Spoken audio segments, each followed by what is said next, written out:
I got to be honest with you. School is extremely important, and I think that an education and going to school does teach you a level of discipline. However, there are a lot of things in the business world that school will never teach you, and you'll never learn that in a classroom. And I had to learn it the hard way. But I'm going to share with you just 10 things that you just are not going to learn in school. But it doesn't mean that you can't educate yourself in these things, because whether it's in school, outside of school, before school, after you're done with school, there's always a way to keep educating yourself. Now, here are the 10 things that school doesn't necessarily teach you. What success really is. There's no way to teach you what success really is in school. Right? Think about it like that. Is success to saving the planet? Is success to you raising a family, creating social good and social change, money, creating a business and employing people? What is success to you? You got to know what your why is. Success is different to a lot of people, but there are ways to know what your true why is. School doesn't share with you what success is. Right? And success changes through the course of your time. And where you're at right now, you may deem yourself as being super successful. Where you're at right now, you may think you want to have more success. My version of success has changed many, many times through the course of my life. When I was, a kid, my success was helping my mother pay the bills and not being a liability, but being an asset to her.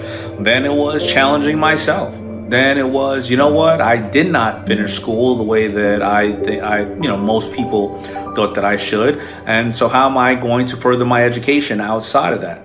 Success also to me at some point was not ending up dead or in jail like many of my friends were at the time. Then it was, how am I going to feed my family? Then it was, how am I going to change the world with a company called FUBU? So again, they're not going to teach you what success is in school.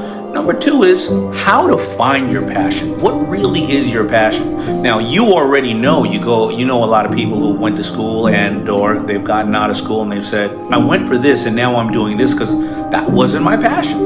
But why didn't school teach them or push them towards where their passion was? Because then most likely they would have done better. Right? They're not going to teach you your passion. And again, your passion may change, right? Your passion, your why may change. And that could be influenced by the people around you. The fact that you travel the world and you met somebody great, or you met an organization that was amazing. The fact that you felt that there was a product and or a service that was not good enough for you and you had a bad experience, and you sat there and said, no longer am I going to have a bad experience, or anybody else is going to have a bad experience that I had.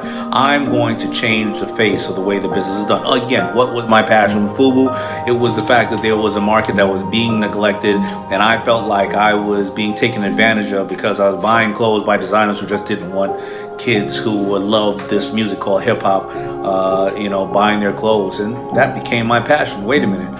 I'm going to dress other kids. I'm going to dress myself. I'm going to be passionate about, this music called hip hop. And I'm going to share that passion with other people. But school cannot teach you about your passion. All right, number 3, the right way to start a business. I see on Shark Tank all the time businesses that were started the wrong way. You can't build a house or put more floors on a building if the foundation is weak, if it's crumbling, if it's sinking. The way to start a business is the foundation of it. You have to understand the foundation of it. Again, I'm going to always go back to the stories I know. Listen, FUBU never went public because we messed up on the way that we built the foundation. There were a couple of things that we missed out on building the foundation the right way. How are you going to get an exit? How are you going to get an investor? How are you going to make sure the cash flow stays at a good period of time and long enough that when COVIDs come around, or when planes are crashing into buildings or recessions are there, that you have enough on hand, what we call it cash to debt? How are you going to do all of that if you really didn't start the business the right way? All right, number 4. And this is critical. They don't teach you this in school. This is extremely critical because this is about work and your personal life. How to manage your time.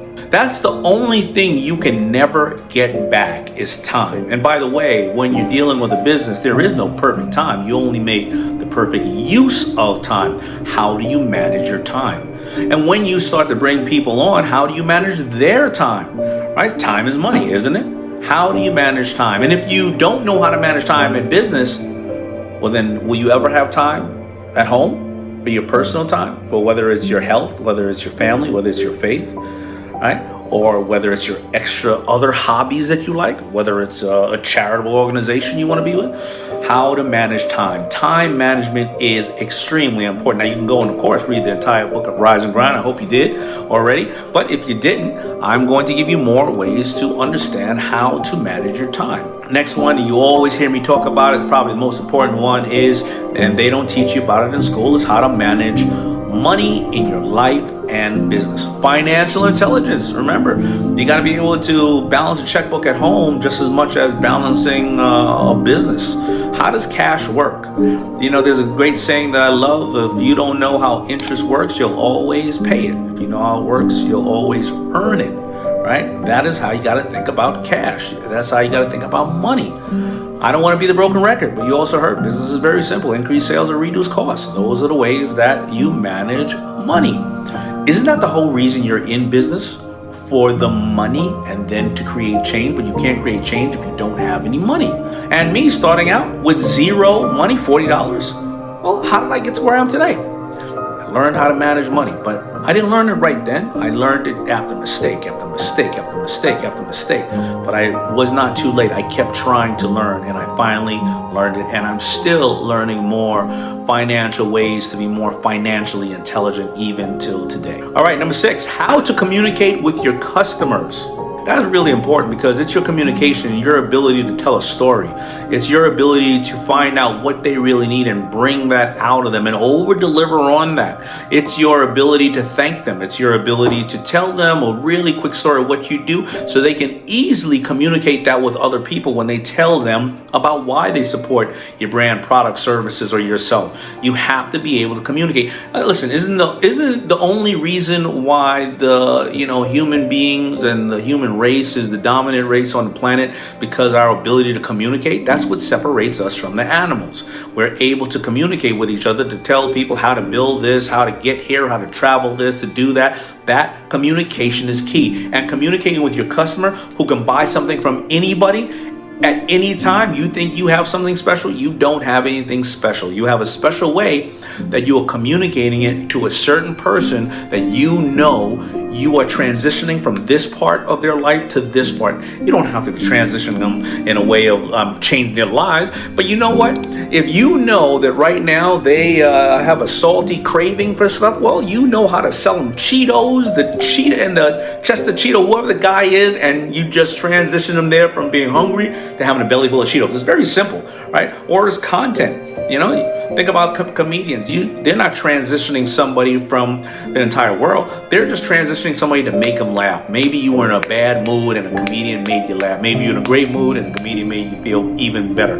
Again, it is the ability to communicate why and how you are transitioning that person with your product, your service, your brand, or even yourself. All right, number 7 is emotional and mental awareness. They're not going to teach you that in school, emotional and mental awareness.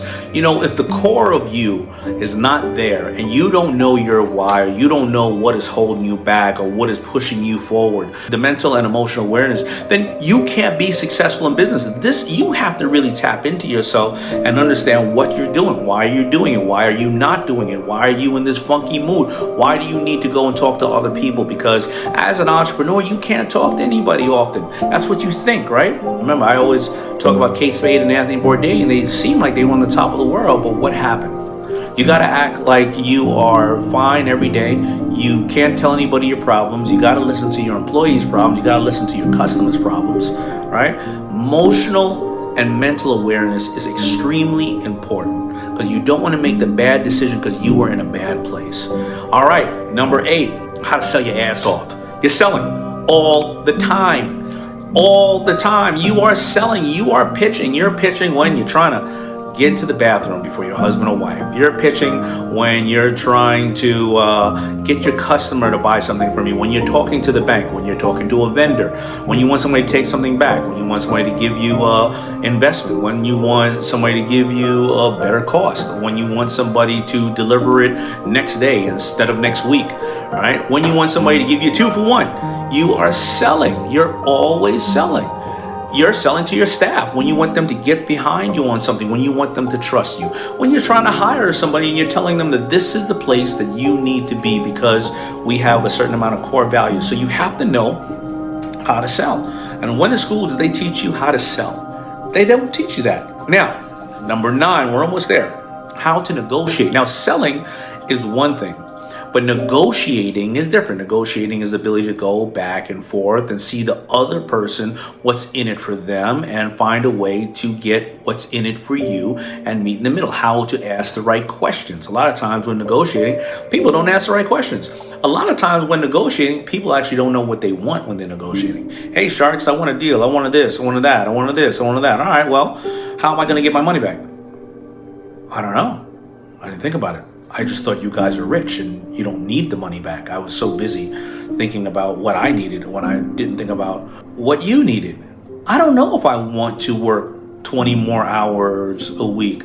Maybe I shouldn't be here on Shark Tank. People don't actually tell you that, but I hear that after the end of some pitches when people realize I didn't know what I was doing, right? So you got to understand how to negotiate. And last, but it's definitely not the least, is how to face failure and get back up, because it will happen. I was just talking to somebody that I know, that I respect, and they said, my rock bottom is my trampoline. I was like, wow, that is absolutely amazing. You will fail.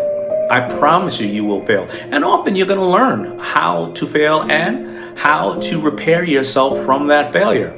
You need to be around the right people that understands that failure is just part of the process. You know what they say, failure is the ability to start over again a little more wisely.